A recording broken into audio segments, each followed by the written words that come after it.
चलिए बाबा next chapter चालू करते हैं। नेक्स्ट चैप्टर है असेसमेंट। सर एक क्विक लिंकिंग दीजिए। यस बाबा लिंकिंग ले लीजिए। हमने स्टार्ट किया था जीएसटी सीखना गुड्स और सर्विसेज है। Goods section number 252, services section number 2102, goods and service. Supply होना चाहिए sir, supply section number 7, supply section number 8, composite and mix supply. Sir goods and service supply हो गया। सप्लाई या तो इंटर होगा या इंट्रा होगा। Sir interstate supply section number 7 of IGST act, intra section number 8।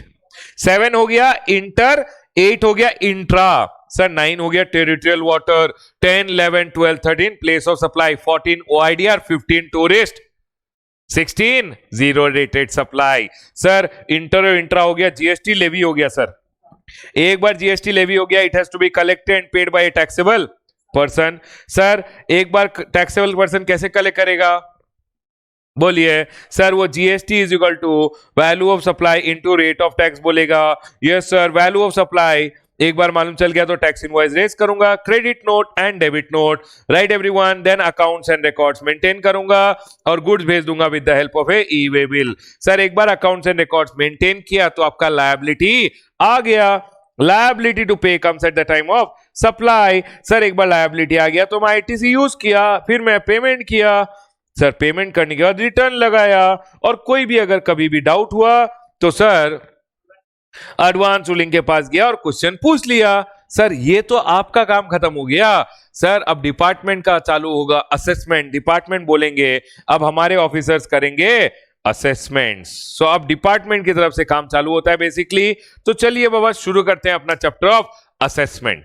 Sir assessment में जो पहला असेसमेंट है ना वो तो आप ही का काम है, सेल्फ असेसमेंट। फिर होता है प्रोविजनल असेसमेंट। सर उसके बाद हमने लिखा है स्क्रूटिनी ऑफ रिटर्न, उसके बाद हमने लिखा है बेस्ट जजमेंट, उसके बाद हमने लिखा है समरी रिटर्न। बेस्ट जजमेंट में एक होता है नॉन फाइलर का बेस्ट जजमेंट, एक होता है अनरजिस्टर्ड पर्सन का बेस्ट जजमेंट। चलिए बाबा शुरू करते हैं सेल्फ असेसमेंट। पहली बात तो मेरे को बताइए असेसमेंट का मतलब क्या होता है। सर ये असेसमेंट होती क्या है। असेसमेंट मतलब जो आपकी टैक्स लायबिलिटी है उसको डिटरमाइन करने को असेसमेंट बोलते हैं। असेसमेंट मतलब डिटर्मिनेशन ऑफ टैक्स लायबिलिटी। आपकी टैक्स लायबिलिटी को डिटरमाइन करने को हम बोलते हैं असेसमेंट। सर असेसमेंट में जो सबसे पहला असेसमेंट है वो है सेल्फ असेसमेंट। सेल्फ असेसमेंट मतलब मैं खुद असेस करूंगा मेरा कितना आउटपुट टैक्स लायबिलिटी है, आईटीसी को यूज करूंगा, रिमेनिंग अमाउंट गवर्नमेंट को दूंगा उसको और रिटर्न फाइल करूंगा, उसको बोलते हैं सेल्फ असेसमेंट। सेल्फ असेसमेंट मतलब every registered person who does self assessment. Exam का question, taxable person, registered person, unregistered person. Sir every registered person shall self assess tax payable. You have to self assess कि sir मेरा कितना output tax liability है, कितना मेरा input tax credit available है, कितना मेरे को पे करना है, वो आप खुद असेस करोगे, अपना रिटर्न लगाओगे अंडर सेक्शन नंबर 39, उसको बोलते हैं सेल्फ असेसमेंट। सेल्फ असेसमेंट मतलब खुद अपना टैक्स पेबल डिटरमाइन करना, रिटर्न लगाना, उसको बोलते हैं सेल्फ असेसमेंट। नेक्स्ट सर उसके बाद है प्रोविजनल असेसमेंट। प्रोविजनल असेसमेंट एक बात याद रखिए अंडर सेक्शन नंबर 60 होता है। Provisional assessment section number 60। Sir पहला क्वेश्चन एग्जाम में आ सकता है प्रोविजनल असेसमेंट आप करोगे, आप अप्रोच करोगे पीओ को कि आपका प्रोविजनल असेसमेंट करे, या पीओ खुद भी कर सकता है। हमेशा याद रखिएगा suo motu by PO it is not possible. मैंने काट दिया है। प्रोविजनल असेसमेंट के लिए आप ही बोलोगे पीओ को तो वो आपका प्रोविजनल असेसमेंट करेगा। सेल्फ असेसमेंट खुद करोगे, प्रोविजनल असेसमेंट करवाओगे तो ही होगा। देखिए और सर प्रोविजनल असेसमेंट टीपी का होता है। टीपी मतलब taxable person. Taxable person can be a registered person और also and a person who is liable. Sir हर एक चीज का एक मीनिंग है, आपको ध्यान रखना है। टैक्सेबल पर्सन मैं अनेबल टू डिटरमाइन वैल्यू और रेट ऑफ टैक्स। सुनिए मेरे को जीएसटी डिटरमाइन करना था। GST is equal to value of supply into rate of tax, right. Sir या तो मैं वैल्यू डिटरमाइन नहीं कर पा रहा हूं या रेट डिटरमाइन नहीं कर पा रहा हूं, मतलब आप जीएसटी डिटरमाइन नहीं कर पाओगे। तो सर या तो आप वैल्यू डिटरमाइन नहीं कर पा रहे हो या रेट डिटरमाइन नहीं कर पा रहे हो, तो आप प्रोविजनल असेसमेंट करवा सकते हो। ऑफिसर को बोल सकते हो ऑफिसर मैं अपना जीएसटी डिटरमाइन नहीं कर पा रहा हूं, मेरे को पता नहीं कि वैल्यू कैसे डिटरमाइन करना है, ये चीजें ऐड करनी है नहीं करनी है, सर रेट क्या लगेगा मैं डिटरमाइन नहीं कर पा रहा हूं, तो आप ऑफिसर के पास जाइए, ऑफिसर आपका प्रोविजनल असेसमेंट करेगा। समझ रहे हो? सर एक बात बोलूं आपको, आप अगर प्रोविजनल असेसमेंट के लिए चले गए तो ध्यान रखिएगा, यहां टाइम ऑफ सप्लाई के क्वेश्चन नहीं, ये sir what is my liability, उसके लिए आप किसके पास जा सकते हो? एडवांस रूलिंग के पास। लायबिलिटी मतलब जीएसटी डिटरमाइन करने के लिए आप किसके पास जा सकते हो? Advance ruling. अगर समझ लीजिए आपने ऑलरेडी असेसमेंट के में चला गया है तो एडवांस रूलिंग वाले सर एप्लीकेशन को रिजेक्ट कर देंगे, बोलेंगे सर आप तो प्रोविजनल असेसमेंट करवा रहे हो। तो आपको ध्यान रखना है बात का कि सर मैंने आपको सिर्फ कनेक्शन दे दिया एडवांस रूलिंग और इसके बीच में, कि अगर आप प्रोविजनल असेसमेंट करा रहे हो तो आप एडवांस रूलिंग के बाद नहीं जा पाओगे। क्यों सर? क्योंकि आपका केस ऑलरेडी पेंडिंग हो जाएगा। Can we go ahead everyone? Sir determination of liability मतलब जीएसटी, जीएसटी आप डिटरमाइन करने के लिए वैल्यू या रेट ऑफ टैक्स डिटरमाइन करते हो। सुनिए sir, rate of tax classification के इश्यू के लिए आप जा सकते हो। तो अगर आपको क्लासिफिकेशन का इश्यू था, अगर आप already rate of tax determine नहीं कर पा रहे थे और आपने प्रोविजनल असेसमेंट के लिए ऑप्ट कर दिया है, तो सर आप मत जाइएगा उधर, वो रिजेक्ट कर देंगे एप्लीकेशन को। ठीक है? तो सर अगर मैं प्रोविजनल असेसमेंट के लिए अप्लाई कर दिया तो एडवांस रूलिंग नहीं जा सकता हूं। नहीं बाबा, because your case will be already pending and advance ruling will reject your application. Thought है एक मेरा। चले आगे, चलिए सर। सर प्रोविजनल असेसमेंट क्या होता है? When taxable person is unable to determine value और rate of tax. For an example, sir मैंने 1,00,000 रुपए का सप्लाई किया और उस पर मैं सोच रहा हूं कि 18% जीएसटी लगेगा, तो सर 18,000 रुपए जीएसटी देना पड़ेगा। समझ लिए 10 लाख का सप्लाई किया, 18% मतलब 1,00,000 देना पड़े, 80 देना पड़ेगा। अगर 10 लाख पे 12% दिया तो 1,20,000 रुपए देना पड़ेंगे, 1,20,000। मतलब मैं डिटरमाइन नहीं कर पा रहा हूं कि सर इस रेट पे दूं या इस रेट पे। अगर इस पे दिया तो 18%, अगर इस पे दिया तो 12, मतलब मेरा लायबिलिटी या तो 1,80,000 होगा, 1,20,000। मैं ऑफिसर के पास गया, मैं बोला sir I am unable to determine by value और रेट। मैं रेट का एग्जांपल दिया आपको, समझ लो आप वैल्यू डिटरमाइन नहीं कर पा रहे हो। अगर इस आइटम को ऐड किया तो 15 लाख हो रहा है, अगर इस आइटम को ऐड नहीं किया तो 12 ही हो रहा है। तो 12 पे जीएसटी दूं या 15 पे जीएसटी दूं, you are not able to determine. तो sir you can request the proper officer in GST assessment 01। ASMT मतलब फॉर्म का नाम है एएसएमटी, एएसएमटी मतलब असेसमेंट 01। देखिए यहां पे जो फॉर्म था एआरए था, एडवांस रूलिंग अथॉरिटी। तो हर जगह अकॉर्डिंग टू चैप्टर नाम फॉर्म का नाम चेंज होता है। रजिस्ट्रेशन में REG. Next, sir you can request the officer for provisional payment of tax. Sir कुछ तो ले लीजिए, प्रोविजनली ले लीजिए। तो provisionally you can pay an amount. तो सर आपको रिक्वेस्ट करना पड़ेगा, PO will issue a provisional assessment order in ASMT 04 within 90 days, allowing payment on provisional basis at such value, अगर at such rate and value as specified। तो PO क्या करेगा? आप apply कीजिए PO को ASMT 01 में। सर आज apply किया, आज अप्लाई कीजिए ASMT 01 में, फिर PO कितने दिन का टाइम लेगा? 90 डेज का टाइम लेगा। और पीओ इधर प्रोविजनल असेसमेंट ऑर्डर देगा आपको कि provisionally for the time being sir इतना दे दीजिए। फॉर एन एग्जांपल, पीओ ने आपको बोला कि ठीक है सर एक काम कीजिए, 12% जीएसटी लगा के आप 1,20,000 दे दीजिए। प्रोविजनल असेसमेंट ऑर्डर में वो बोलेगा कि इस वैल्यू पे कितना रेट देना है, आप 1,20,000 पे कर दीजिए। आपने जब ये पे किया तो ऑफिसर अब आपको बोलेगा कहीं ये तो प्रोविजनली बोला हूं मैं आपको इतना पे कीजिए, कहीं फाइनली जब मैं असेसमेंट किया तो सर 1,80,000 आ गया तो क्या होगा?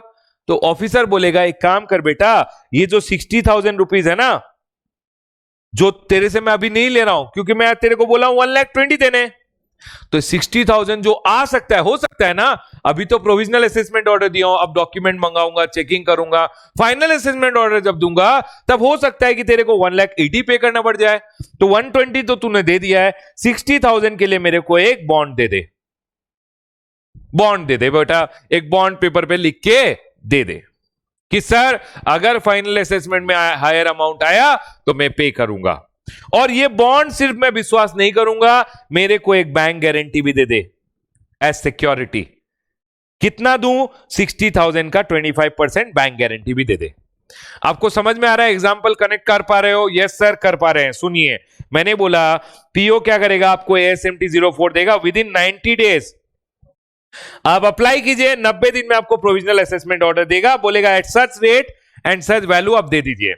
लेकिन अलाउ तभी करेगा on execution of bond in ASMT 05 along with security which is bank guarantee. बोलेगा देखिए 1,80,000 और 1,20,000, मैंने आपको बोला 1,20,000 दीजिए, लेकिन ये जो 60,000 रुपए एक्स्ट्रा आ सकता है फ्यूचर में, उसके लिए आज आप मेरे को एक काम कीजिए, बॉन्ड दे दीजिए, और बॉन्ड का जो अमाउंट है उसका 25% का एक बैंक गारंटी भी दे दीजिए as security. Can we go ahead? तो सर आपसे क्या लेगा? 60,000 रुपीज का एक बॉन्ड लेगा, प्लस बॉन्ड का 25%, मतलब कितना हुआ सर? 15,000, 15,000 रुपीज का बैंक गारंटी भी लेगा। Can we go ahead? Yes sir. Next, security up to 25,000 of the amount. ये अप टू है, कम चाहे तो कम भी ले सकता है, लेकिन maximum 25,000, 25% of the amount of bond वो ले सकता है। नेक्स्ट सर, अब फाइनल असेसमेंट ऑर्डर आया ASMT 07 में with in 6 month, with in 6 month. सुनिए सर मैंने अप्लाई किया, ओके सर, मैंने अप्लाई किया ASMT 01 में, ठीक है, यहां से 90 डेज लिए, प्रोविजनल असेसमेंट ऑर्डर दिया, मैंने क्या किया, मैंने बॉन्ड दिया प्लस बैंक गारंटी दिया। अब यहां से उसने 6 महीने में फाइनल असेसमेंट ऑर्डर देगा। अगर 6 महीने में नहीं दे पाया तो क्या होगा? फर्दर 6 मंथ का एक्सटेंशन मिल जाएगा, फर्दर अगर चाहे तो 4 इयर्स का और एक्सटेंशन दे सकता है कमिश्नर। देखिए, final assessment within 6 months, further extension AC और JC दे सकता है 6 महीने, commissioner by a further period of 4 years. Sir मैंने क्या बोला आपको? ठीक है, मैं इसको कट कर लूं, मैं इसको पेस्ट कर लेता हूं दूसरे पेज में ताकि मैं आपको दिखा सकूं। देखिए, आपने अप्लाई किया, प्रोविजनल असेसमेंट ऑर्डर आया, आते ही बॉन्ड प्लस बैंक गारंटी दीजिए, जो भी बोला हुआ है पे कर दीजिए। 1,20,000 पे कीजिए, जो ये अमाउंट था ये आपने पे कर दिया, रिमेनिंग अमाउंट के लिए एक बॉन्ड दे दिया, बैंक गारंटी भी दे दिया। 6 महीने में फाइनल असेसमेंट ऑर्डर आने वाला था, नहीं आया, तो फिर फाइनल असेसमेंट ऑर्डर, फिर फर्दर 6 मंथ, अगर फिर फर्दर 6 मंथ कौन देगा टाइम? असिस्टेंट कमिश्नर और ज्वाइंट कमिश्नर। अगर उसमें भी नहीं आया तो सर फर्दर कमिश्नर क्या कर सकता है? 4 इयर्स का और एक्सटेंशन दे सकता है।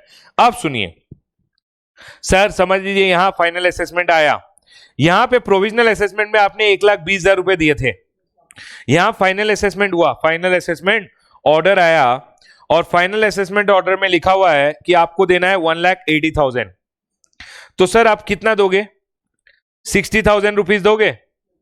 ये 60,000 अब आपको पे करना है, पे with interest at the rate of 18%।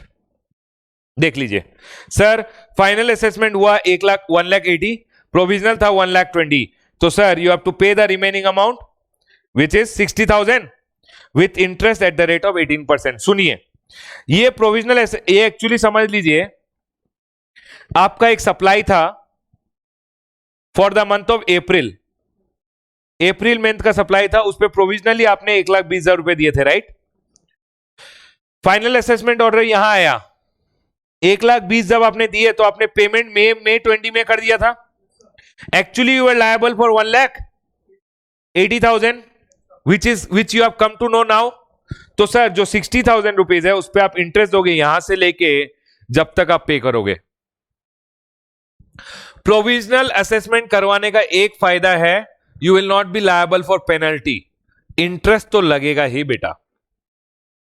Can I go head everyone? देखिए सर, from the day after the due date till the date of payment, final application, फिर एक एप्लीकेशन देना है आपको for release of your security. Sir मैंने pay कर दिया, मैंने पे कर दिया, अब मेरे को मेरा जो बैंक गारंटी है वो वापस दीजिए।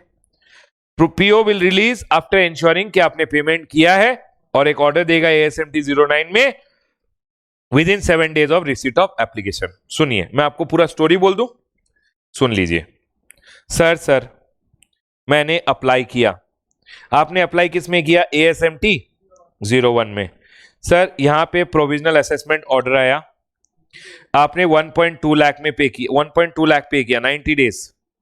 मैंने एग्जांपल लिया यहां पे। सर रिमेनिंग 60,000 के लिए आपने बॉन्ड दिया प्लस 25% बैंक गारंटी दिया। सर इसके 6 मंथ्स में आपको फाइनल असेसमेंट ऑर्डर आने वाला था, नहीं आया। फर्दर 6 मंथ AC और JC देगा, और आपका फाइनल असेसमेंट ऑर्डर आने वाला था, नहीं आया। तो सर फिर और 4 इयर्स का एक्सटेंशन हो सकता है बाय कमिश्नर। यहां समझ लीजिए फाइनल असेसमेंट ऑर्डर आ गया। सर फाइनल असेसमेंट में बोला 1.8 लाख पे करना है, तो सर जो डिफरेंशियल है 60,000 उसको पे कीजिए विथ इंटरेस्ट एट 18%। आपने समझ लीजिए यहां पे किया। उसके बाद आप जाइए approach PO for release of your bank guarantee. PO को आप फाइल करोगे, PO इंश्योर करेगा कि आपने पेमेंट किया है, उसके बाद आपका बैंक गारंटी रिलीज कर देगा। सिंपल है। चलिए सर मैंने पे किया था 1,20,000, उन्होंने डिटरमाइन किया, तब देखा गया for this person he should not have paid 1,20,000, he should have paid 80,000 only.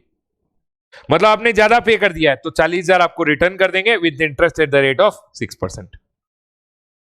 6%। Sir refund with interest at the rate 6 लिखिए, 6% under section number 56।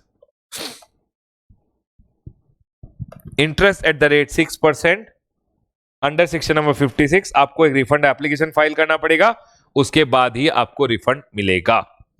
Right everyone? Right everyone? Yes sir. Sir interest at the rate of 6% लगेगा अगर उनको refund देना है। सुनिए refund में क्या policy approach होता है, देखिए यहां आपको उन्होंने कितना रिफंड करना था? सर 80,000 मतलब उनको रिफंड करना था आपको 40,000।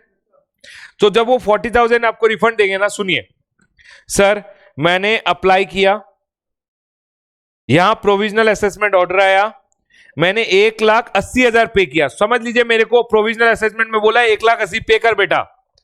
ऑफिसर बहुत शैतान था सर, मेरे को बोला 1,80,000 पे कर, मैंने पे किया। यहां फाइनल असेसमेंट ऑर्डर आया और इसमें लिखा 1,20,000 पे करना था। मैं बोला अरे ऑफिसर मेरे से जो 60,000 रुपए ज्यादा लिए वो दे दे। अब इस केस में क्या होगा ना, पहले वो एडजस्टमेंट करेंगे 180 के अगेंस्ट 120 एडजस्ट करेंगे कि आपका 120 पेएबल है, 180 है, एडजस्टमेंट कर लेंगे। ठीक है, एक बार यहां पे एडजस्टमेंट होगा। एडजस्टमेंट मतलब वो सेट ऑफ करेंगे कि सर हाँ 1,80,000 पे किया है, 1,20,000 पेएबल था, एडजस्टमेंट करेंगे डिपार्टमेंट। उसके बाद एडजस्टमेंट करने के बाद कितना पेएबल दिखा रहा है आपको, अब आप एक एप्लीकेशन दीजिए। एक बार डिपार्टमेंट की तरफ से एडजस्टमेंट हो गया कि सर 180 दिया था इसने, 120 देना है, फाइनली एडजस्ट कर दो, 60 इसको रिटर्न कर दो। जब डिपार्टमेंट ने अपना वो एडजस्टमेंट कर लिया, उसके बाद आपको एप्लीकेशन देना है। सुन ले, एप्लीकेशन के बाद आपको 60 दिन में रिफंड दे दिया जाएगा। अगर 60 दिन में नहीं दिया, अगर 60 डेज में आपके बैंक में नहीं आया, उसके बाद आपको इंटरेस्ट मिलेगा at the rate of 6% per annum. बहुत नाइंसाफी है सर। चलें सुन लीजिए, सर अप्लाई कीजिए, प्रोविजनल असेसमेंट होगा, उसके बाद फाइनल असेसमेंट ऑर्डर आएगा। समझ लीजिए इधर का अगर इधर अमाउंट कम हो गया तो जो 60,000 है ये आपको हाथों हाथ नहीं दिया जाएगा। पहले आप अप्लाई कीजिए, एडजस्टमेंट करेंगे डिपार्टमेंट, उसके बाद आप अप्लाई कीजिए। अप्लाई करने के 60 डेज में आपके बैंक में आ गया तो कुछ इंटरेस्ट नहीं मिलेगा, नहीं तो आफ्टर 60 डेज एक दिन भी हुआ तो interest at the rate of 6% मिलेगा। मतलब डिपार्टमेंट को 60 दिन दिए जाते हैं, 60 days for processing your refund. Can I go head everyone? लेकिन सर उसमें सर अगर आपको देना है तो जिस दिन वो अमाउंट ड्यू था till the date of payment आपको इंटरेस्ट देना पड़ेगा, due date till the date of payment. Can I go ahead everyone? सुन लीजिए, मैं बोल रहा हूं, ये तो आपको समझ में आ गया सर। इसी में मैंने बोला, मैंने यहां अप्लाई किया, यहां प्रोविजनल असेसमेंट ऑर्डर आया, यहां फाइनल असेसमेंट ऑर्डर आया, प्रोविजनली मैंने 1.2 पे किया, यहां 1.8 करना है, राइट एवरीवन? तो सर जो भी मेरा ड्यू डेट था, actual due date till the date of payment, समझ लीजिए यहां मैंने एक्चुअली पे किया 160,000, सर उस पे मेरे को 18% देना पड़ेगा from the due date till the date of that payment. चलिए एक क्वेश्चन कर लेते हैं from your Q&A material. ABC Limited is a supplier of medicine equipment to various hospital. While supplying the equipment, ABC Limited is not sure about the rate. Baba, if you are not sure about the value or rate, you can go for provisional assessment. Applicable on such supplies, you are required to advise. Baba, go for provisional assessment. Right? Can I go ahead? Okay. ये question देख लें। Kulbhushan and son has entered into a contract to supply a consignment of certain taxable goods. However, since it is unable to determine the value of the goods to be supplied, it applied for payment of tax on provisional basis along with the required document. On 12th January, the Assistant Commissioner issues an order allowing the payment on provisional basis. Okay? बनाए क्या? थोड़ा drawing करें। Sir इसने apply किया, फिर इसको provisional assessment order आया, कितने को आया? 12th January. Okay, indicating the value on the basis of which assessment is allowed on provisional basis and the amount for which the bond is to be executed. ये आपको story समझ में आ रहा होगा। Kulbhushan and son complies with the same and supplies the goods on 25th January. बाबा आपने supply कब किया? सप्लाई किया आपने 25th of January. इसका लायबिलिटी कब था? ये जनवरी मंथ है, मैं बोल रहा हूं सर। 20th February इसका लायबिलिटी था, तो इसने प्रोविजनल बेसिस पे किया होगा। प्रोविजनल बेसिस पे इसने पे किया होगा, जितना भी पे किया हो। आपको समझ में आ रहा है स्टोरी? सर इसने सप्लाई कर दिया यहां पे, मतलब इसने प्रोविजनल बेसिस पे, इस कंसाइनमेंट पे प्रोविजनल बेसिस पे पेमेंट किया होगा। Next, thereafter paying the tax on provisional on the consignment on 19 फरवरी। कितने को दिया? सर एक दिन पहले ही रिटर्न फाइल किया, गुड बॉय है सर। 19 फरवरी को फाइल किया। अजम्पशन कभी मत कीजिएगा, assumption is the mother of all goofups. कुछ भी गड़बड़ी कर दोगे, अजम्पशन मत कीजिएगा। उसने 20 को नहीं 19 को दे दिया, कोई बात नहीं। Next, consequent to final assessment order pass by the assistant commissioner 21 March. Final assessment हुआ 21 मार्च को। A tax of rupees 1,80,000 became due. कितना पे करना है? 1,80,000। Okay, and paid on 9th April. अब सुनिए सर, कब पे किया? 9/4 को उसने 1,80,000 पे किया। सर एक बात बताइए, प्रोविजनल बेसिस पे उन्होंने पे करना था, एक्चुअली उन्होंने 19 फरवरी को पे करना था। ये 19 फरवरी को पे नहीं करना था, 20th को उसका सर प्रोविजनल बेसिस पे 19 को किया, आई एम ओके, लेकिन आपका लायबिलिटी था 20th फेब को पे करने का, क्योंकि जनवरी मंथ का सप्लाई था। If you guys are able to understand, तो आपका लायबिलिटी था 20th फेब को, लेकिन उन्होंने पे किया 9th अप्रैल को। सुनिए, फरवरी में कितने दिन? 28 डेज थे, उसमें से 20 दिन तो लायबिलिटी था ही नहीं, तो 8 दिन फरवरी, मार्च 31 डेज, अप्रैल 9 डेज, कितना हुआ?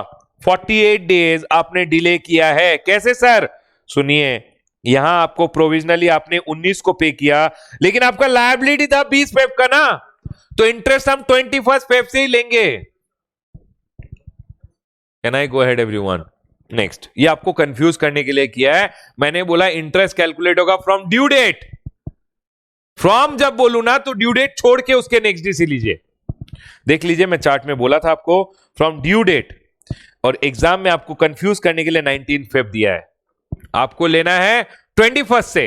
ड्यू डेट जब खत्म हो गया उसके बाद के दिन से up to the date of payment. देखिए, एक बात याद रखिए, हमेशा पहले दिन को एक्सक्लूड कीजिए और ड्यू डेट को हमेशा, लास्ट डेट को हमेशा इंक्लूड कीजिए। Can I go head? Yes sir, 48 days हो गया। Kulbhushan pays the tax dues on 9th April. Determine the interest payable on the above case. आप बता पाओगे? 1,80,000 into 18% into 48 divided by 365 क्या हुआ? 4261। ये इंटरेस्ट देना पड़ेगा। Can I go head? Okay sir, छोटा कर दूं इसको थोड़ा, ये समझ में आ गया? कोई इशू है? ये एग्जाम में क्वेश्चन आएगा बाबा, ध्यान रखिएगा। चलिए next, assuming that all the other facts are same, if consequent to final assessment order on 21st March a tax of 4,20,000 became refundable। Sir अब सुनिए, फाइनल असेसमेंट ऑर्डर आया और यहां पे रिफंड का बात हो गया। कितना? 4,20,000। और ये आपको कब दिया गया? Refund of which is applied by Kulbhushan on 9th अप्रैल। अरे 9th अप्रैल को तो अप्लाई किया है। 60 डेज में अगर रिफंड दे दिया तो कोई इशू नहीं है, करेक्ट ना? I hope people are able to understand. 60 days में अगर दे दिया तो कोई इशू नहीं है। अगर 60 डेज में नहीं दिया तो देखते हैं कब दिया। Tax was refunded on 5th जून। कब दिया? अप्लाई आपने किया 9th अप्रैल को।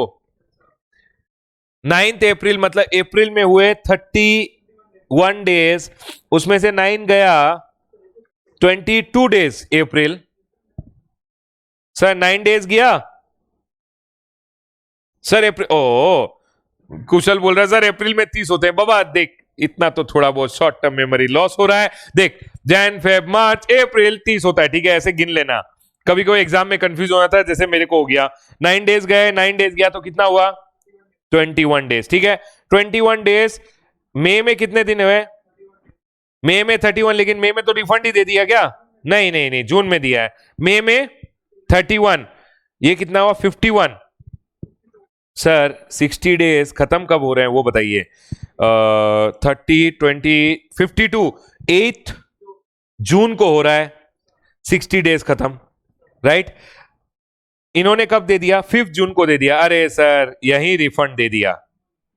इंटरेस्ट मिलेगा क्या? नहीं मिलेगा। क्यों नहीं मिलेगा? देखिए, जब आपने अप्लाई किया विद इन 60 डेज मतलब 8 जून तक अगर वो देते हैं कभी भी, तो आपको इंटरेस्ट नहीं मिलेगा। फॉर एन एग्जाम्पल मैं अगर बोलूं, सर आपको रिफंड मिला यहां, माइट भी समझ लीजिए 12 जून को मिला आपको, मतलब 4 डेज डिले हो गया। 4 डेज का आपको इंटरेस्ट कितना मिलेगा?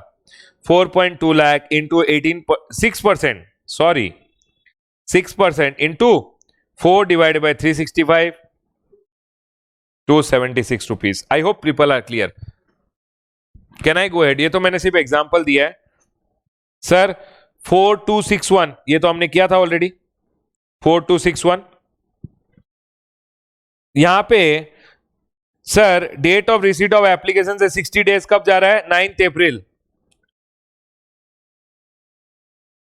9th अप्रैल से, however in the given case refund is made on 5th June with in 60 days. Sir 60 days तो खत्म हो रहा है 8 जून को, मतलब 60 डेज के अंदर रिफंड दे दिया है।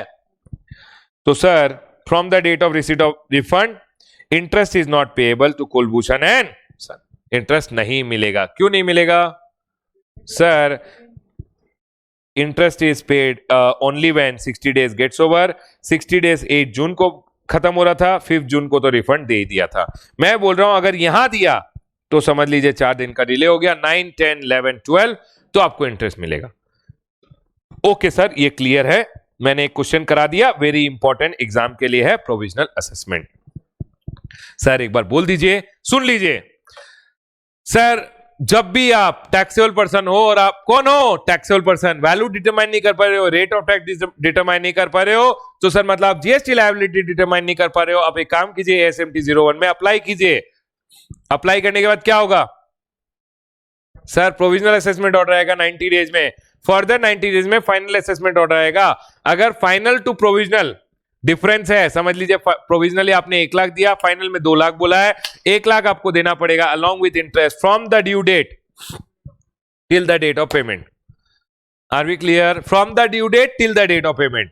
सर अगर फाइनली कम हो गया तो सर अप्लाई कीजिए रिफंड के लिए, 60 डेज में दे देंगे। अगर 60 डेज में नहीं दिया तो interest at the rate of 6% आपको देना पड़ेगा, आपको नहीं, गवर्नमेंट को आपको देना पड़ेगा। राइट एवरीवन, याद रखिएगा प्रोविजनल असेसमेंट का एक ही बेनिफिट है, पेनल्टी नहीं लगेगा अगर आपने कोई शॉर्ट पेमेंट किया है। नहीं तो जनरली पेमेंट, शॉर्ट पेमेंट होता है तो पेनल्टी डिपार्टमेंट लगा सकता है, लेकिन अगर आपने प्रोविजनल असेसमेंट के लिए अप्लाई कर दिया था, उसके बाद आपने शॉर्ट पेमेंट किया है, वो तो उन्होंने जो बोला वही पे किया है, तो इसलिए आपको कोई भी पेनल्टी नहीं लगेगा।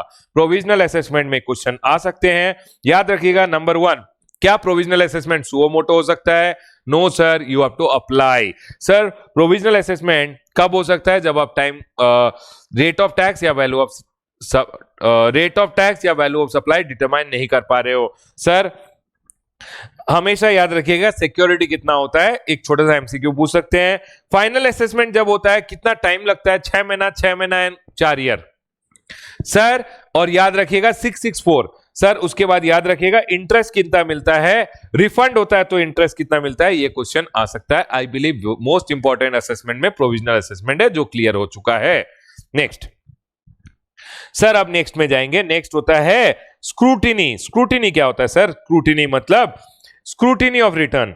आपने रिटर्न फाइल कर दिया, ऑफिसर आपका रिटर्न चेक कर रहा था, राइट, उसको बोलते हैं scrutiny. Sir scrutiny of return, return furnished by registered person. PO may. Is it mandatory for the PO to scrutinize your return? No Baba, PO may scrutinize. क्यों scrutinize करेगा? To check correctness. कि sir Ramesh ने return लगाया, इसने return में correct सब कुछ डाला है नहीं डाला है। सर अगर उसको कोई डिस्क्रिपेंसी मिला, PO shall issue you a notice. वो इश्यू करेगा एक नोटिस इन ASMT 10। आपको रिप्लाई करना है विदिन 30 डेज। अगर आप डिस्क्रिपेंसी एक्सेप्ट कर लिए, वेरी गुड, जो भी टैक्स, इंटरेस्ट, पेनल्टी है पे कर दीजिए और पीओ को इन्फॉर्म कर दीजिए जीएसटी डीआरसी 03 यूज करके। एक फॉर्म होता है जीएसटी डीआरसी 03, उस पे कीजिए और उसको इन्फॉर्म कर दीजिए। सर मैंने एक्सप्लेनेशन दिया, मैं बोला सर आप जो बोल रहे हो वो गलत है और आप एक्सप्लेनेशन दे रहे हो। पीओ अगर आपका जो एक्सप्लेनेशन है उसको मान गया तो sir registered person shall inform, found acceptable, registered person shall be informed होगा, registered person shall be informed in ASC, shall be तो है, shall be informed in ASMT 12 and no further action. सुनिए, PO मेरा return check कर रहा था, गलती मिला, सर फोन तो नहीं करेगा, नोटिस इश्यू करेगा। मैं बोलूंगा हाँ सर गलती हो गई, टैक्स ले लो, इंटरेस्ट ले लो, जो भी लेट फी है ले लो, और मैं पे कर दिया। लेट फी नहीं आएगा क्योंकि रिटर्न तो ऑलरेडी लगा चुके हो, तभी तो स्क्रूटिनाइज कर रहा है। लेट फी तब आता है जब रिटर्न नहीं लगाया। तो बेसिकली जो भी टैक्स है, इंटरेस्ट है, आप दे दीजिए, चैप्टर क्लोज हो गया। लेकिन अगर सर आपने ज्ञान दिया उसको, आपने उसको एक्सप्लेनेशन फर्निश किया और उसको आपका ज्ञान अच्छा लगा, उसको आपका एक्सप्लेनेशन अच्छा लगा, तो वो चैप्टर क्लोज कर देगा। अगर उसको एक्सप्लेनेशन अच्छा नहीं लगेगा तो सर वो क्या करेगा? तो एंग्री बर्ड बन जाएगा। Sir he is not satisfied, not satisfied, जो आपने बोला उससे सहमत नहीं है, नॉट सेटिस्फाइड। और आपने क्या बोला? हाँ सर मेरा गलती है, लेकिन आपने कोई टैक्स, इंटरेस्ट वगैरह नहीं दिया। आपने बोला हाँ सर ठीक है, डिस्क्रिपेंसी एक्सेप्ट करता हूं, अरे टैक्स इंटरेस्ट दे दे बाबा, नहीं दिया तो पीओ में इनिशिएट एक्शंस। पीओ क्या करेगा? फर्दर एक्शन ले सकता है, ऑडिट करवाएगा आपके अगेंस्ट, डिपार्टमेंट के ऑफिसर को भेजेगा और ऑडिट करवा लेगा, या एक सीए को अपॉइंट करेगा और बोलेगा रमेश ये सीए अब तेरा ऑडिट करेगा। कमिश्नर का नॉमिनेटेड सीए मेरा बुक्स का ऑडिट करेगा, उसको बोलते हैं स्पेशल ऑडिट। या एक आदमी को भेजेगा इंस्पेक्शन के लिए, वो मेरे प्रेमाइसेस में आएगा, इंस्पेक्शन करके जाएगा। सर डिपार्टमेंट अपना सर्च टीम बनाएगा, सर्च होगा मेरे प्रेमाइसेस में, सीजर होगा, ये सब चीजों से वो एविडेंस कलेक्ट करेंगे। कैसे कलेक्ट किया उसने एविडेंस? ऑडिट करवाया, स्पेशल ऑडिट करवाया या इंस्पेक्शन कराया, इंस्पेक्शन के बाद सर्च टीम बना के सर्च एंड सीजर कराया और उसने एविडेंसेस गैदर कर लिए। उसके बाद क्या करेगा पता है? आपको एक शो कॉज नोटिस देगा, बोलेगा show me the cause why I should not raise a demand order on you, और sir basically PO to determine tax and other dues under 73 and 74, वो बाद में बात करेंगे। बेसिकली वो आपको एक डिमांड ऑर्डर दे देगा। अब डिमांड ऑर्डर आ गया, 3 महीना में पे कर देना, नहीं तो 3 महीना में उल्टा लटका के पैसा लेंगे। सर सुन लीजिए, स्क्रूटिनी में क्या हुआ, मैंने रिटर्न लगाया, पीओ ने चश्मा नीचे किया, PO may scrutinise, it is not compulsory, he may scrutinise your return, और उसने रिटर्न चेक किया, किस्मत खराब था, चेक किया, he found discrepancy, he will issue you a notice saying कि सर अपना अमाउंट पे कर दीजिए। आपने पे कर दिया, वेरी गुड बॉय, टैक्स पे कीजिए, इंटरेस्ट जो भी एप्लीकेबल है पे कीजिए, चैप्टर क्लोज हो जाएगा। सर मैं जब पे कर दूंगा मैं इन्फॉर्म कर दूंगा इन जीएसटी डीआरसी 03, एक फॉर्म आता है जिसके थ्रू आपको पेमेंट करना है और पीओ को इंटीमेशन देना है कि सर मैंने पे कर दिया है। तो सर अब हमने पे कर दिया, तो हमने इन्फॉर्म कर दिया जीएसटी डीआरसी 03 में। सर अगर मैं डिस्क्रिपेंसी एक्सेप्ट नहीं करता हूं, अगर आप डिस्क्रिपेंसी एक्सेप्ट नहीं करते हो तो आप ज्ञान दो, आप एक्सप्लेनेशन दो। आप एक्सप्लेनेशन दिए, उसको आपका ज्ञान, आपका एक्सप्लेनेशन समझ में आया, तो इफ ही सेटिस्फाइड तो he will go ahead and inform in ASMT 12 that sir मैं आपके अगेंस्ट कोई प्रोसीडिंग नहीं कर रहा हूं, कोई फर्दर एक्शन नहीं होगा। Registered person shall be informed in ASMT 12। Sir उसको आपका ज्ञान पसंद नहीं आया, ही इज नॉट सेटिस्फाइड, आप जो बोले वो पसंद नहीं आया, या सर आपने बोला हाँ मेरी गलती है लेकिन आप टैक्स नहीं दिए, इंटरेस्ट नहीं दिए, तो पीओ इधर एंग्री बर्ड बन जाएगा। अगर पीओ एंग्री बर्ड बन गया तो पीओ क्या करेगा? ऑडिट करवाएगा, अपने ऑफिसर को भेज के आपका ऑडिट कराएगा, एविडेंस गैदर करेगा, अपने एक सीए को नॉमिनेट करेगा कमिश्नर, वो आपका ऑडिट करेगा और एविडेंस गैदर करेगा, इंस्पेक्शन कराएगा, सर्च सीजर कराएगा, जो भी डॉक्यूमेंट डिटेल्स उनको मिल गए उनके बेसिस पे अब आपको एक शोकॉज नोटिस आएगा, why I should not raise a demand order on your 1 crore rupees.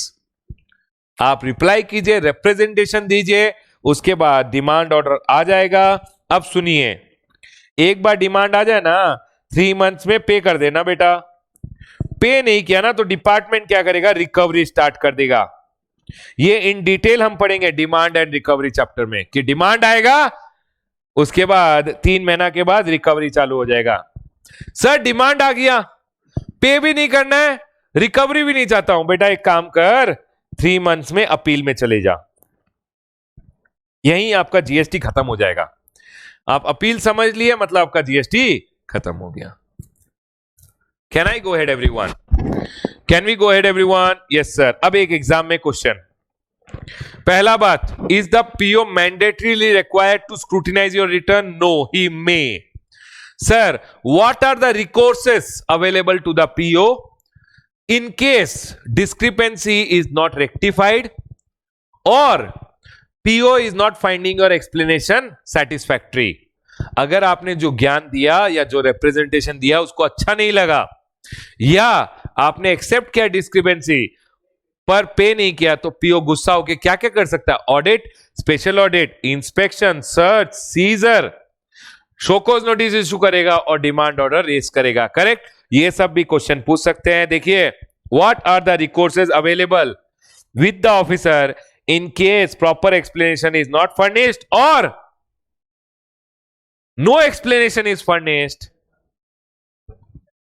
or tax is not paid? Basically sir, you have not furnished satisfactory explanation or after accepting discrepancy आपने या तो आपने सही से सफाई नहीं दी, या तो आपने सही से बोला नहीं, या सर आपने मान लिया लेकिन टैक्स पे नहीं किया, तो पीओ आपको उल्टा लटकाएगा।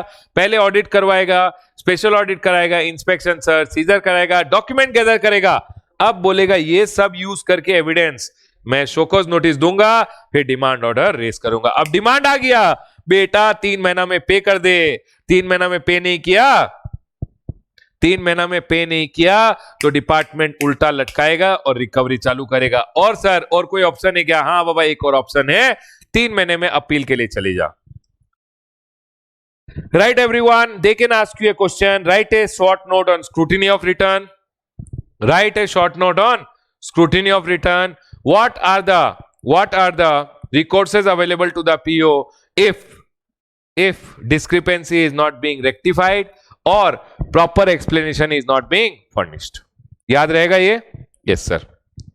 मैंने आपको 3 सिखाए असेसमेंट, एक सेल्फ असेसमेंट। मैं अपना टैक्स खुद असेस करूंगा, आईटीसी यूज करूंगा, पेमेंट करूंगा और रिटर्न लगाऊंगा। ये सेल्फ असेसमेंट होता है। सेल्फ असेस करना अपने आप को, सेल्फ अपना लायबिलिटी डिटर्मिनेशन को बोलते हैं सेल्फ असेसमेंट। सेकेंड होता है प्रोविजनल असेसमेंट। मैं अपना वैल्यू या रेट ऑफ टैक्स डिटरमाइन नहीं कर पा रहा हूं, मैं पीओ को अप्रोच करूंगा। पीओ क्या करेगा? सर प्रोविजनल असेसमेंट ऑर्डर देगा, मैं प्रोविजनली पे करूंगा और एक बैंक गारंटी भी दे दूंगा। फाइनल असेसमेंट ऑर्डर आया, अगर अमाउंट ज्यादा है तो मेरे को पे करना है विद इंटरेस्ट, नहीं तो मेरे को रिफंड मिलेगा along with interest at the rate of 6%। Sir scrutiny क्या होता है? पीओ मेरा रिटर्न चेक कर रहा था, उसको कोई डिस्क्रिपेंसी लगा, मेरे को बोलेगा, मैं टैक्स इंटरेस्ट देके क्लोज कर दूंगा और उसको इन्फॉर्म कर दूंगा GST DRC 03। Basically GST DRC 03 use करके आप पे करते हो और वो इंटीमेशन भी चला जाता है। आपने अगर पे कर दिया वेरी गुड, अगर आपने पे नहीं किया तो पीओ बोलेगा एक्सप्लेनेशन दे बाबा। आप एक्सप्लेनेशन दोगे, उसको अगर समझ में आया, he found your explanation satisfactory, he will close the chapter. अगर उसको एक्सप्लेनेशन सैटिस्फैक्टरी नहीं लगा, या सर आपने एक्सप्लेनेशन दिया ही नहीं और या फिर आपने सब कुछ एक्सेप्ट करके टैक्स का पेमेंट ही नहीं किया, इंटरेस्ट का पेमेंट ही नहीं किया, तो बोलेगा बेटा अब मैं ऑडिट कराऊंगा, स्पेशल ऑडिट कराऊंगा, इंस्पेक्शन सर्च सीजर जो मर्जी करवाएगा, एविडेंस गैदर करेगा, फिर शोकॉज नोटिस इशू करेगा और फिर डिमांड ऑर्डर आ जाएगा। डिमांड ऑर्डर के आने के 3 महीने में पेमेंट कर, 3 महीने में नहीं तो डिपार्टमेंट रिकवरी करेगा, नहीं तो 3 महीने में अपील में चले जा। चलें आगे, चल बाबा आगे चलें। Next sir best judgement section number 62 बोलता है best judgement of non filer. सुनिए, एक होता है non filer of return, registration लिया रिटर्न नहीं लगा रहा है। एक होता है जिसने रजिस्ट्रेशन नहीं लिया है तो रिटर्न भी नहीं लगा रहा है। तो सर बेस्ट जजमेंट हो सकता है non filer of return. Non filer कौन होता है? मैं रजिस्ट्रेशन ले लिया हूं लेकिन मैं रिटर्न नहीं लगा रहा हूं। आपको याद है रिटर्न के चैप्टर में मैंने पढ़ाया था, अगर आप रिटर्न नहीं लगाओगे आपको एक नोटिस आएगा, GSTR notice in GSTR 3A। मैंने बोला था 3A में एक नोटिस आएगा कि आप 15 दिन में रिटर्न लगा दीजिए, अगर नहीं लगाया तो आपका बेस्ट जजमेंट हो जाएगा। मैंने आपको रिटर्न्स के चैप्टर में बोला था ये बात कि sir non file of return, समझ लीजिए आप रिटर्न नहीं लगाए अंडर सेक्शन नंबर 39 या 45। 39 क्या होता है? Monthly return. 45 होता है यार final return, bye bye return. तो sir even after notice under section number 46 कि सर आपको देखिए आपका ड्यू डेट गया, उसके बाद आपको एक नोटिस आता है। नोटिस आने के बाद जीएसटीआर 3 में नोटिस आता है कि सर रिटर्न लगाइए, ड्यू डेट चला गया। अगर आप रिटर्न नहीं लगा रहे हो तो सर क्या होगा उस केस में? 15 दिन में अगर नोटिस आने के बाद रिटर्न नहीं लगाया, सर ड्यू डेट गया, नोटिस आया, नोटिस आने के 15 दिन में अगर आपने रिटर्न नहीं लगाया तो सर आपको बेस्ट जजमेंट असेसमेंट होगा। ऑफिसर अपना दिमाग लगाएगा और आपका बेस्ट जजमेंट असेसमेंट कर देगा।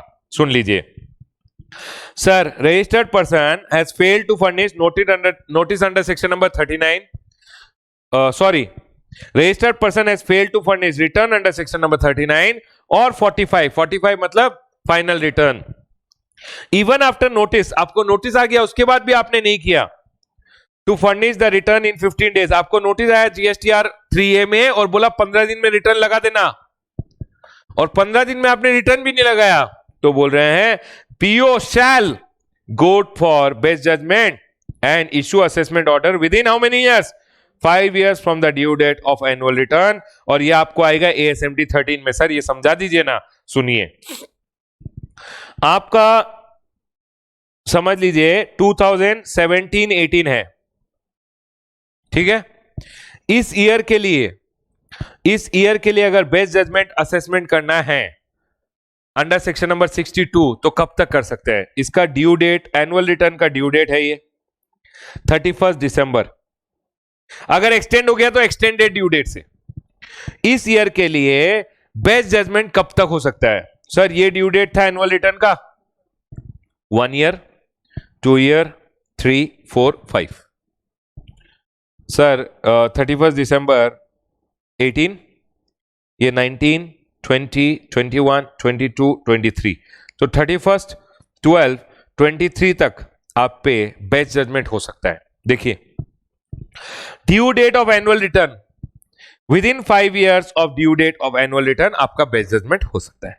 तो सर इस ईयर का रिलेटेड सेक्शन नंबर 62 में बेस्ट जजमेंट कब तक हो सकता है? ड्यू डेट से लेके 1, 2, 3, 4, 5। Can I go head everyone? Next sir अगर ड्यू डेट एक्सटेंड हो गया, एक्सटेंडेड ड्यू डेट से 5 साल। नेक्स्ट सर सुनिए ना, मेरे को रिटर्न लगाना था, उसके लिए इन्होंने best judgement assessment order pass कर दिया।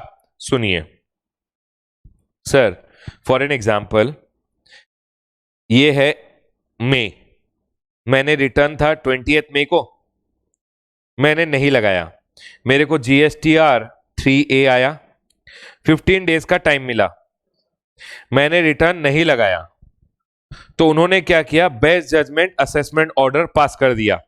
मैंने क्या किया? रिटर्न लगा दिया, टैक्स पे कर दिया, इंटरेस्ट जो था वो भी पे कर दिया, सब कुछ पे कर दिया और रिटर्न लगा दिया। तो सर ये जो बेस्ट जजमेंट असेसमेंट ऑर्डर है ना, it will be deemed to be withdrawn, withdraw हो जाएगा। देख लीजिए sir, deemed withdrawn if registered person furnishes a valid return within 30 days of service of assessment order. ये आपके पास असेसमेंट ऑर्डर आया विद इन 30 डेज, जब आपको असेसमेंट ऑर्डर मिला ना 30 डेज में अपना रिटर्न लगाइए, टैक्स इंटरेस्ट वगैरह पे कीजिए, चैप्टर क्लोज हो जाएगा। देखिए deemed withdrawal if registered person furnishes a valid return. Valid return का मतलब होता है जिस रिटर्न में आपने टैक्स इंटरेस्ट जो भी एप्लीकेबल था सारा पे कर दिया है, मतलब आपने ड्यूज अगर पे करके रिटर्न फाइल किया है उसको हम वैलिड रिटर्न बोलते हैं। Can we go head everyone? Withdrawal नहीं, withdrawn, withdrawn, deemed withdrawn if registered person furnishes a valid return within 30 days, ठीक है। But liability for interest and late fee will continue. जो भी interest late fee वगैरह था, sir आपने क्या किया? टैक्स वैक्स पे करके फाइल कर दिया, रिटर्न तो लगा दिया क्योंकि टैक्स दोगे तो रिटर्न लग जाएगा, लेकिन इंटरेस्ट लेट फी वगैरह का जो लायबिलिटी है वो तो देना ही पड़ेगा। सर इस मंथ का लेट फी वगैरह माइट भी नेक्स्ट मंथ में आ जाएगा ऑर्डर, लेकिन जो भी है वो डीम टू बी विड्रॉन हो जाएगा। चलिए बुक में आइए, एक दो क्वेश्चन तो करें। सर ये जो कुलभूषण था ना जो मैंने आपको कराया, वैसा सेम क्वेश्चन और एक है, ICAI प्रैक्टिस पेपर का क्वेश्चन है, पेज नंबर 20.3। ये आज आपको करना है। लिखिए, पेन उठाइए और लिखिए, इसको करना है। अगर चाहो तो क्लास पॉज करके अभी भी कर सकते हो। नेक्स्ट सर, स्क्रूटिनी मैंने कराया। Sir what are the recourses that may be taken by the officer if proper explanation is not furnished. मैंने बताया क्या कराएगा? Audit, special audit, inspection, search, seizure, show cause notice देगा, डिमांड ऑर्डर रेज कर देगा। Sir ये लेकिन आपको स्टोरी अच्छे से लिखना पड़ेगा। Can I go ahead? मैंने आपको बता दिया already. Sir explain the recourses that may be taken, यही क्वेश्चन आते रहता है बार बार। चले नेक्स्ट, 64 का समरी असेसमेंट है। समरी असेसमेंट 64 का समरी असेसमेंट का क्वेश्चन है। 61, 64, हाँ 62, 63 का कोई क्वेश्चन नहीं है, ठीक है। 62, 63 का कोई क्वेश्चन नहीं है, लेकिन मैंने आपको ऑलरेडी बोल दिया है, आपको एग्जाम में जो भी क्वेश्चन पूछेंगे उसके लिए मैंने आपको ऑलरेडी प्रिपेयर कर दिया है, टेंशन नहीं है। सर कब कब हो सकता है? नंबर 1, आपने रिटर्न नहीं लगाया अंडर सेक्शन नंबर 39 और return under section number 45 which is by bye return नहीं लगाया, तो बेसिकली आपको असेसमेंट ऑर्डर आएगा। कितने दिन में आएगा? 5 साल में आएगा। From your due date of annual return 5 साल में आएगा। सर लेकिन अगर मैंने रिटर्न नोटिस आने के 30 दिन में अगर वैलिड रिटर्न लगा दिया और टैक्स वगैरह पे कर दिया, तो सर आपका assessment order will be withdrawn. अब क्या हो रहा था ना, रिटर्न का ड्यू डेट गया, सुनिए एवरीवन, रिटर्न का ड्यू डेट गया और सर फिर नोटिस आना था, तो नोटिस कुछ लोग 10 दिन बाद दे रहे थे, कुछ ऑफिसर लोग 1 महीना बाद दे रहे थे, कुछ ऑफिसर लोग 6 महीने बाद दे रहे थे। तो सीबीआईसी ने देखा कि हर ऑफिसर अपना अपना अप्रोच लगा रहा है। बेस्ट जजमेंट के लिए कोई भी स्टैंडर्ड प्रोसीजर नहीं था, हर एक ऑफिसर अपना दिमाग लगा रहा है। तो सर सीबीआईसी ने क्या बोला, आप अपना दिमाग मत लगाइए ऑफिसर, हम स्टैंडर्ड ऑपरेटिंग प्रोसीजर देंगे। तो सीबीआईसी ने एक स्टैंडर्ड ऑपरेटिंग प्रोसीजर इशू किया कि जब भी आपको बेस्ट जजमेंट करना है तो आप कैसे करोगे, ऑफिसर्स को समझाया गया। Are we clear? तो वो मैंने स्टैंडर्ड ऑपरेटिंग प्रोसीजर यहां डाल दिया है कि sir in case of non filers of return under section number 62 standard operating procedure क्या होगा, एक ऑफिसर अगर है तो उसको क्या प्रोसीजर अडॉप्ट करने हैं। Can we go ahead? पहले बोला है एक system generated SMS 3 days prior to due date जाना चाहिए हर रजिस्टर्ड पर्सन को। हर रजिस्टर्ड पर्सन को एक सिस्टम जनरेटेड एसएमएस जाना चाहिए कि सर ड्यू डेट आ रहा है, जाग जाओ बेटा। 3 दिन पहले हर एक रजिस्टर्ड पर्सन को जाना चाहिए। किसको जाना चाहिए? रजिस्टर्ड पर्सन को। नेक्स्ट, सर जैसे ही ड्यू डेट गया, post due date system generated SMS और email to all the non filer. जितने नॉन फाइलर, फाइलर्स को नहीं सर, एसएमएस तो जगाने के लिए, मोहन प्यारे को जगाने के लिए सब मोहन को भेज दो, सब रजिस्टर्ड पर्सन को भेज दो। लेकिन सर जितने रजिस्टर्ड में लगाया उनका कोई इशू नहीं है, जिन्होंने नहीं लगाया उनको एक काम करो, एक सिस्टम जनरेटेड एसएमएस या ईमेल भेजो to all the non Mohan Pyare जो सो रहा है। सर पोस्ट 5 days, अब 5 दिन में उन्होंने रिटर्न लगा दिया तो कोई इशू नहीं है, लेकिन ड्यू डेट का 5 दिन, सर पोस्ट 5 days नोटिस भेजिए अंडर सेक्शन नंबर 46 इन जीएसटीआर 3A। अब नोटिस भेजिए, 5 दिन के बाद नोटिस भेजिए। देखिए ये जो स्टैंडर्ड ऑपरेटिंग प्रोसीजर मैं शॉर्टकट में पढ़ा रहा हूं ना, मैं आपको बुक में भी दिखाता हूं, एक सेकेंड।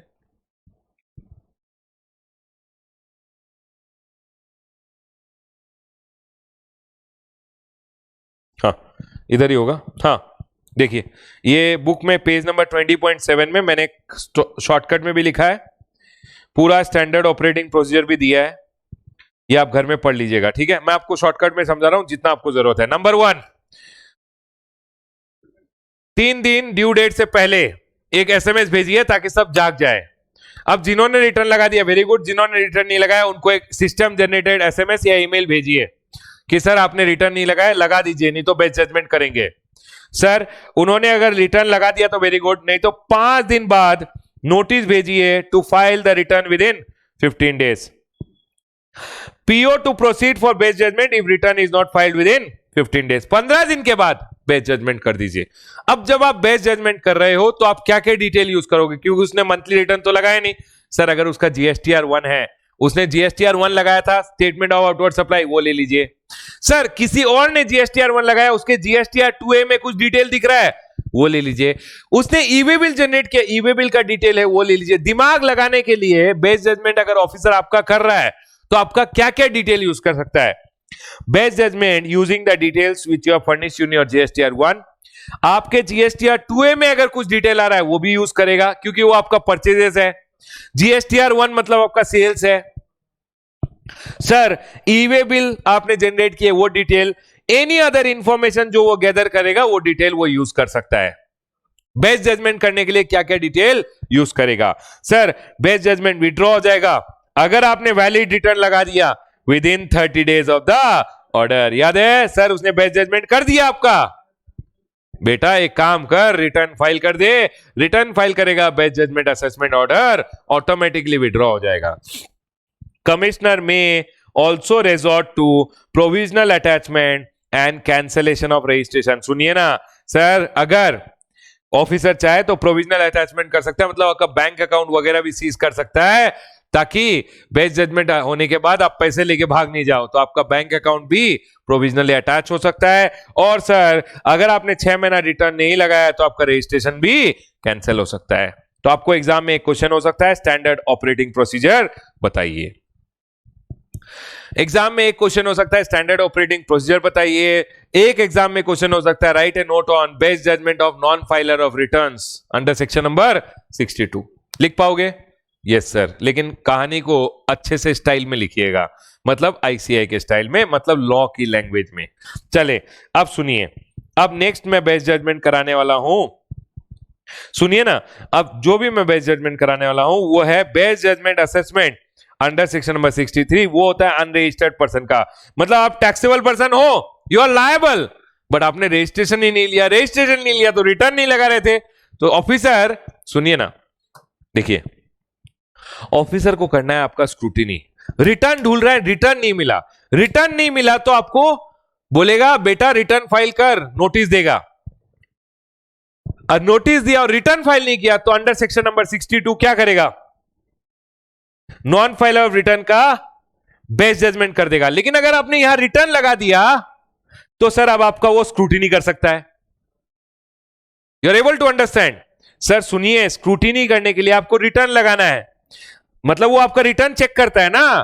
तो सर अगर रिटर्न ही नहीं लगाया तो पहले आपको रिटर्न लगवाएगा, अगर रिटर्न लगा दिया तो very good, best judgement assessment withdraw हो जाएगा। लेकिन अब अगर ऑफिसर चाहे तो स्क्रूटिनी कर सकता है अंडर सेक्शन नंबर 61। याद है? क्लियर है? सर सुनिए ना, मैंने तो रजिस्ट्रेशन ही नहीं लिया है, तो सर इस केस में आपको रिटर्न लगाने तो बोल नहीं सकता है। इस केस में आपको अपॉर्चुनिटी बीइंग हर्ट देगा और best judgement assessment against unregistered person file pass कर देगा, क्योंकि सर आपको रिटर्न लगाने तो बोल नहीं सकता है, आप तो रजिस्टर्ड ही नहीं हो, तो आप रिटर्न क्या लगाओगे, क्या स्क्रूटिनी करेगा? तो इस केस में वो डायरेक्ट बेस्ट जजमेंट कर देता है ऑफ अनरजिस्टर्ड पर्सन। सुनिए सर, टैक्सेबल पर्सन था, मतलब वो ही वाज लायबल, लेकिन उसने रजिस्ट्रेशन नहीं लिया, और या registration cancelled but person is still liable. Baba registration is cancelled under section number 29(2). PO ने आपका रजिस्ट्रेशन कैंसिल किया। सर पीओ ने क्यों कैंसिल किया? मैंने कॉन्ट्रावेंशन किया रूल्स का, एक्ट का, मैंने कॉम्पोजिशन डीलर हूं, 3 टैक्स पीरियड से रिटर्न नहीं लगाया, नॉर्मल पर्सन हूं, 6 पीरियड से रिटर्न नहीं लगाया, रजिस्ट्रेशन फ्रॉड में लिया था, तो आपका रजिस्ट्रेशन पीओ कैंसिल कर देता है अंडर सेक्शन नंबर 29(2). सर कहां लिखा हुआ है? देखना बेटा, नीचे लिखा है, मैंने यहां लिख दिया, registered person has contravened such provision of act और रूल। रूल कहां है? कौन सा रूल लिखा हुआ था इधर? रूल नंबर 21A लिखा हुआ था। मैंने, सर आपने प्रोविजन ऑफ एक्ट और रूल्स कॉन्ट्रावेंड किए, सच प्रोविजन, सच मतलब रूल नंबर 21A में लिखा हुआ था, वो मैंने वहां लिखा था। Bogus invoice, invoice without supplying, वो सब केस में आपका रजिस्ट्रेशन कैंसिल हो सकता है। Sir composition person no return for 3 tax period. Sir normal person no return for continuous 6 month. Voluntary registration 6 महीने से बिजनेस ही नहीं कर रहा है। Registered registration obtained by fraud, wilful misstatement and suppression of fact. In cases में PO ने आपका रजिस्ट्रेशन कैंसिल कर दिया।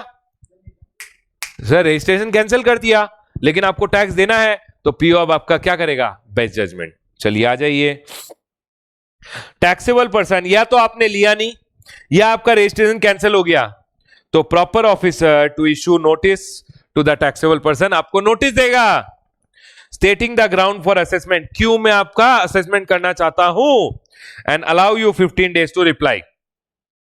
आपको नोटिस देगा, 15 दिन में रिप्लाई करने देगा। PO to proceed to assess the tax liability of the taxable person to the best of his judgment after giving him opportunity of being heard. आपका बेस्ट जजमेंट असेसमेंट कर देगा। ये स्टैंडर्ड ऑपरेटिंग प्रोसीजर यहां applicable नहीं होंगे, क्योंकि ये तभी एप्लीकेबल थे जब आप नॉन फाइलर ऑफ रिटर्न थे, आप नॉन फाइलर थे। आप अगर अनरजिस्टर्ड पर्सन हो तो आप, सर रजिस्ट्रेशन ही नहीं लिया तो फाइल कहां से करोगे? तो इस केस में पीओ पहले एक आपको नोटिस देगा, आप रिप्लाई करोगे, उसके बाद पीओ क्या करेगा? प्रोसीड करेगा to assess the tax liability of the person, लेकिन आपको एक अपॉर्चुनिटी ऑफ बीइंग हर्ड दिया जाएगा। उसके बाद assessment order within 5 years and there is no withdrawal. याद रखिएगा, यहां कोई विड्रॉवल नहीं है। नॉन फाइलर का केस में रिटर्न फाइल करो तो विड्रॉ हो जाता है, लेकिन इधर कोई विड्रॉवल नहीं है। तो शोकॉज नोटिस आता है, पहले आपको एक अपॉर्चुनिटी ऑफ बीइंग हर्ड दिया जाता है, उसके बाद असेसमेंट ऑर्डर आ जाता है। क्लीन है? Can we go ahead? चलिए सुनिए ना, एक बात याद रखिएगा, ये जो असेसमेंट ऑर्डर्स है ना, यहां पे ये असेसमेंट ऑर्डर, ये असेसमेंट ऑर्डर, ये आपको इन डिटेल असेसमेंट ऑर्डर्स आते हैं 4-5 पेज के, लेकिन इन सब असेसमेंट ऑर्डर्स का एक समरी भी ऑफिसर अपलोड करता है, जिसको बोलते हैं जीएसटी डीआरसी 07, जो आपको पोर्टल में मिलता है। जीएसटी डीआरसी 07 वो एक समरी है जो आपको मिलता है। देखिए, the summary of the assessment order under section number 62, 63 और 64 में पढ़ाऊंगा, is required to be uploaded electronically in GST DRC 07। ये जो ऑर्डर इश्यू होता है ना, यहां पे सब ऑर्डर का डिटेल ऑर्डर तो आपको पोस्ट से आएगा या मेल पे आएगा, लेकिन वो ऑर्डर का समरी भी ऑफिसर जीएसटी डीआरसी 07 में आपके पोर्टल पे अपलोड करता है। आप जब लॉगिन करोगे ना, व्यू नोटिसेस, उधर मिल जाएगा समरी। वो समरी होता है। डिटेल नोटिस कहां मिलेगा? वो आपको पोस्ट या ईमेल से आ जाता है। नेक्स्ट सर, अब समरी असेसमेंट पढ़ते हैं।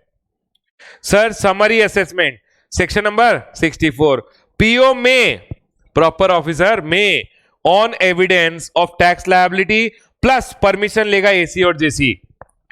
PO may assess the liability of such person to protect the interest of the revenue and issue assessment order if he has reason to believe that any delay in doing so may affect the interest of the revenue। Sir सुनिए ना, ये क्या हो रहा है?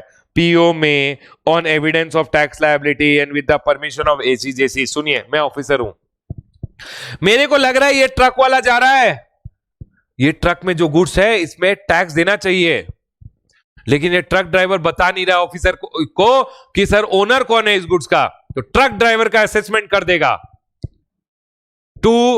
Truck driver का assessment इसलिए करेगा कि सर अगर हमने ट्रक ड्राइवर का असेसमेंट नहीं किया तो ये चला जाएगा।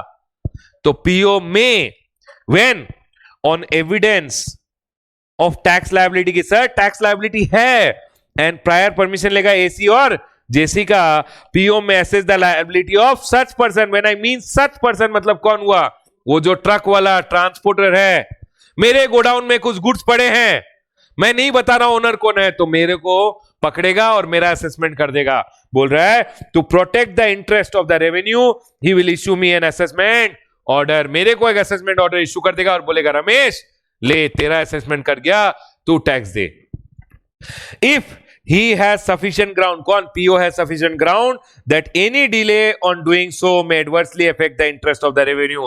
सर अगर रमेश का असेसमेंट नहीं किया ना तो इसके गोडाउन में जो गुड्स रखे हुए हैं वो किसी और के है बोल रहा है, लेकिन ये बता नहीं रहा है किसका है।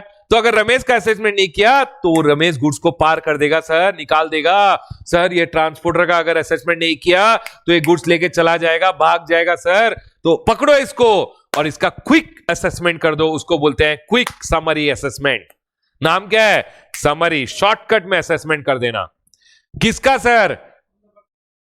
किसी का भी कर सकते हैं। When PO has reason to believe कि सर डिले किया तो रेवेन्यू को इफेक्ट हो जाएगा, मतलब गवर्नमेंट को लॉस हो जाएगा। लेकिन पीओ ये करने से पहले एसी और जेसी, असिस्टेंट कमिश्नर और ज्वाइंट कमिश्नर का परमिशन लेगा। Are we clear? सुनिए ना, विड्रॉवल भी हो सकता है। समझ लीजिए, मैं वेयर हाउस कीपर हूं, मेरा असेसमेंट कर दिया, मैं बोला सर आप जाइए, मेरा असेसमेंट कर दिया, मैंने ओनर को भेजा। जब ओनर जाएगा ना तो वो बोलेंगे ठीक है ऑर्डर विड्रॉ करते हैं, अब ओनर का अच्छे से असेसमेंट करेंगे। तो sir on application by the taxable person, मतलब जो एक्चुअल ओनर था वो अगर जाएगा within 30 days of receipt of the order. जिस दिन मेरे को ऑर्डर दिया मैं ओनर को दूंगा। ओनर 30 दिन में अगर जाके डिपार्टमेंट को बोलता है कि सर प्लीज विड्रॉ कर लीजिए तो विड्रॉ कर लेंगे। अब असेसमेंट किसका होगा? ओनर का होगा, टैक्सेबल पर्सन का होगा। Can I go head everyone? Sir या फिर एसी और जेसी ने देखा ये गधा ऑफिसर गलत ऑर्डर पास कर दिया, इसको करना ही नहीं चाहिए था। बाबा everything told in the class is only for classroom example. Officers बहुत स्मार्ट और बहुत अच्छे लोग होते हैं, गलतियां सबसे हो सकती है। Sir on own motion if AC और जेसी कंसीडर्स कि ऑर्डर जो पास किया ना ऑफिसर ने वो एरोनियस है, पागल की तरह गलत ऑर्डर पास कर दिया, करना ही नहीं चाहिए था। Can we go ahead everyone? Can you tell me one question for your exam? Sir assessment order कब कब विड्रॉ हो सकते हैं? असेसमेंट ऑर्डर कब कब विड्रॉ हो सकते हैं? बेस्ट जजमेंट अगर रिटर्न 30 दिन में लगा दिया, best judgement of non filer का केस में अगर रिटर्न आपने 30 दिन में लगा लिया तो ऑर्डर विड्रॉ हो जाएगा। सेकेंड, समरी असेसमेंट का केस में अगर टैक्सेबल पर्सन 30 दिन में चला जाता है तो असेसमेंट ऑर्डर विड्रॉ हो जाएगा। या एसी डेसी अगर ऑर्डर एरोनियस कंसीडर करता है तो भी असेसमेंट ऑर्डर विड्रॉ हो जाएगा। देखिए बाबा, एक मैंने बोला था यहां पे विड्रॉवल हो सकता है अगर 30 दिन में आप रिटर्न लगा दो। सेकेंड, विड्रॉवल अगर असेसमेंट ऑर्डर हो सकता है कब? एप्लीकेशन बाय टैक्सेबल पर्सन या ओन मोशन अगर एसी और जीसी कंसीडर करता है कि ऑर्डर एरोनियस है। देखिए मैंने ये आंसर यहीं पे लिख दिया, ऑर्डर में be withdrawn best judgment under section number 62 and summary assessment order under section number 64। दो असेसमेंट ऑर्डर्स विड्रॉ हो सकते हैं। सर समरी असेसमेंट किसके ऊपर हो सकता है? देखिए यहां लिख दिया मैंने, ट्रांसपोर्टर के ऊपर हो सकता है, ओनर ऑफ वेयर हाउस के ऊपर हो सकता है, बेसिकली जो पर्सन इंचार्ज है, in case where taxable person is not traceable. आप बता नहीं रहे हो ओनर कौन है तो आपके ऊपर कर दिया जाएगा। Right everyone? Yes sir. बाबा यहां हमारा स्वीट चैप्टर ऑफ असेसमेंट खत्म होता है। 1 मिनट। डन एवरीवन, ये चैप्टर हमारा खत्म होता है। एक बार आ जाइए क्वेश्चन आंसर में। समरी असेसमेंट में देखिएगा आईसीआई का है, write a note, brief note लिख पाओगे समरी असेसमेंट पे? पीओ जब उसको एविडेंस लग रहा हो, एसी जेसी का परमिशन लेगा और रेवेन्यू को प्रोटेक्ट करने के लिए बेस्ट जजमेंट असेसमेंट कर देगा। विड्रॉ हो सकता है अगर एप्लीकेंट बेसिकली एप्लीकेशन मिला टैक्सेबल पर्सन से या एरोनियस ऑर्डर था। तो ये समरी आपको लिखना है, लेकिन लिखने के लिए ना बैंड बच जाएगा अगर अच्छे से नहीं लिखा तो। अच्छे से लिखिएगा। Next, a summary assessment order has been passed against Kanhaiya Mittal, a taxable person. Kanhaiya Mittal does not wish to recourse to appellate machinery. He has approached you to seek your advice whether there is any recourse available to him against the summary assessment. Yes बाबा, जाइए 30 दिन में apply कीजिए, वो withdraw कर लेंगे।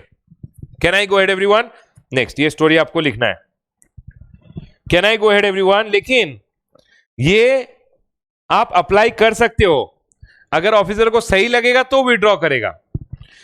Kanhaiya Mittal has other recourses available against, मतलब आप appeal में नहीं जाते हो तो आप क्या कर सकते हो? तो आप एक काम कीजिए, समरी असेसमेंट पास हो गया है, can apply for withdrawal to jurisdictional officer within 30 days. If the said officer finds the order erroneous, he can go ahead and withdraw and direct the proper officer to carry out determination of tax liability. The additional commissioner or joint commissioner can follow similar course of action on his own if he finds the summary assessment order to be erroneous. Number सुनिए sir, क्या हुआ, मैंने apply किया, मैं apply करूंगा with in 30 days. अगर officer feels कि withdraw करना चाहिए तो विड्रॉ कर देगा, कि गलत था यार चल विड्रॉ कर देते हैं, विड्रॉ कर देगा और नॉर्मल आपका स्क्रूटिनी होगा। फिर देखिए यहां लिखा हुआ है sir, yes mister Kanhaiya Mittal has other recourses. बाबा वो नहीं चाहता है कि अगेंस्ट समरी असेसमेंट ऑर्डर, यहां जो ऑर्डर आया इस ऑर्डर के अगेंस्ट वो कहीं नहीं जाना चाहता है, अपील में नहीं जाना चाहता है, तो वो कहां जा सकता है? वो एप्लीकेशन दे सकता है किसको? एसी और जेसी को। यहां पे देखिए असिस्टेंट एडिशनल कमिश्नर, सॉरी ये एडिशनल कमिश्नर है, ये ज्वाइंट कमिश्नर है। एडिशनल कमिश्नर ज्वाइंट कमिश्नर को आप एप्लीकेशन दीजिए और उसको अगर लगेगा कि ऑर्डर एरोनियस था, देखिए mister Kanhaiya Mittal against whom assessment order has been passed can apply for withdrawal to jurisdictional additional or joint commissioner within 30 days. If the said officer finds the order erroneous, he can withdraw and direct the proper officer to carry out determination of tax liability in accordance with section number 73 और 74. Officer को बोलेगा ठीक है बाबा एक काम कर, ये summary assessment order withdraw कर, नॉर्मल शोकोज नोटिस दे और डिमांड ऑर्डर पास कर। Next, the additional or joint commissioner can also follow a similar course of action on his own motion if he finds the summary assessment order to be erroneous. उन्होंने देखा कि आपने apply नहीं किया लेकिन उनको लगा कि ऑर्डर एरोनियस था, तो एसी और जेसी कंसीडर्स ऑर्डर एरोनियस, तो वो असेसमेंट ऑर्डर को विड्रॉ कर लेंगे और फिर आपका नॉर्मल असेसमेंट करेंगे। 73 एंड 74 में बेसिकली शो कॉज नोटिस देंगे और डिमांड ऑर्डर रेस करेंगे। सिंपल है, लेकिन इसका लिखने का एक टेक्निक आपको सीखना पड़ेगा। नेक्स्ट सर, ये सारा assessment order can be withdrawn in what cases? Number 1 non filers वाला, नंबर 2 समरी असेसमेंट। ये देखिए मैंने सारा पढ़ा दिया है। एमसीक्यूज घर पे कीजिएगा, हमारा चैप्टर ऑफ असेसमेंट खत्म होता है यहां पे। राइट एवरीवन, सुनिए section number 59 self assessment. Sir मैं अपना लायबिलिटी खुद असेस करूंगा, पे करूंगा, रिटर्न फाइल करूंगा। Provisional assessment, time of supply, sorry value of supply या रेट ऑफ टैक्स मैं डिटरमाइन नहीं कर पा रहा हूं, मतलब मैं अपना लायबिलिटी डिटरमाइन नहीं कर पा रहा हूं। मैं क्या करूंगा, ऑफिसर को अप्लाई करूंगा, प्रोविजनल असेसमेंट ऑर्डर आएगा, फिर फाइनल असेसमेंट ऑर्डर आएगा, डिफरेंशियल में पे करूंगा with tax at the rate of 18% या रिफंड मिलेगा विद 6%। अगर एप्लीकेशन के 60 दिन में रिफंड नहीं आया तो। सर 59 हो गया, 60 हो गया, 61 स्क्रूटिनी बोलता है, ऑफिसर चेक करेगा, आपको बोलेगा पे कर दिया बेटा तो वेरी गुड, पे नहीं किया तो ऑफिसर बोलेगा एक्सप्लेनेशन दे, एक्सप्लेनेशन दिया, समझ में आया तो वेरी गुड, नहीं समझ में आया ऑफिसर को बोला बकवास बोल रहा है तो ऑफिसर बोलेगा मैं गुस्सा हो गया, मैं ऑडिट, स्पेशल ऑडिट करूंगा या इंस्पेक्शन, सर्च, सीजर करूंगा, फिर शोकॉज नोटिस दूंगा और डिमांड ऑर्डर रेस करूंगा। उसके बाद था best judgement of non filer. Sir आपने रिटर्न नहीं लगाया, नोटिस आएगा, नोटिस आने के बाद रिटर्न लगा दीजिए 15 दिन में, नहीं तो आपका बेस्ट जजमेंट होगा। बेस्ट जजमेंट करने के समय ऑफिसर जीएसटीआर 1, जीएसटीआर 2A, ई वे बिल का डिटेल्स वगैरह यूज कर सकता है। एसओपी याद रखना। सर 63 में बोल रहा है अगर आप एक अनरजिस्टर्ड पर्सन हो जिसने रजिस्ट्रेशन नहीं लिया या आपका रजिस्ट्रेशन कैंसिल कर दिया था पीओ ने, तो सर आपने रिटर्न वगैरह तो फाइल नहीं किए होंगे, तो सर आपने टैक्स पे नहीं किया होगा, तो ऑफिसर आपका बेस्ट जजमेंट असेसमेंट करेगा, लेकिन उसके पहले आपको एक शोकॉज नोटिस देगा, फिर अपॉर्चुनिटी ऑफ बीइंग हर्ड देगा, फिर असेसमेंट ऑर्डर आएगा। समरी असेसमेंट, अगर ऑफिसर को लग रहा है कि सर अगर असेसमेंट नहीं किया क्विकली भाग जाएगा बेटा, तो उस केस में रेवेन्यू को प्रोटेक्ट करने के लिए वो समरी असेसमेंट कर देगा, लेकिन बाद में वो विड्रॉ भी कर सकता है अगर आप एप्लीकेशन दिए या एसी और जैसी एडिशनल कमिश्नर और ज्वाइंट कमिश्नर कंसीडर्स कि ऑर्डर एरोनियसली पास था।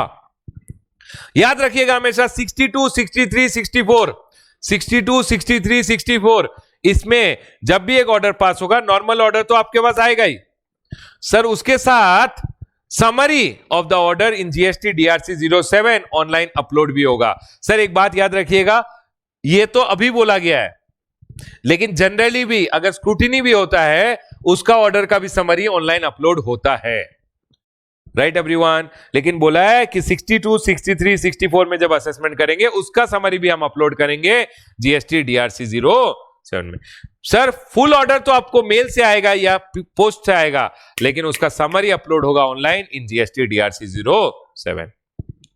राइट एवरीवन, यहां हमारा चैप्टर ऑफ असेसमेंट खत्म होता है। बाय गाइस, अब कुछ क्वेश्चंस कीजिएगा, उसके बाद नेक्स्ट चैप्टर चालू कीजिएगा।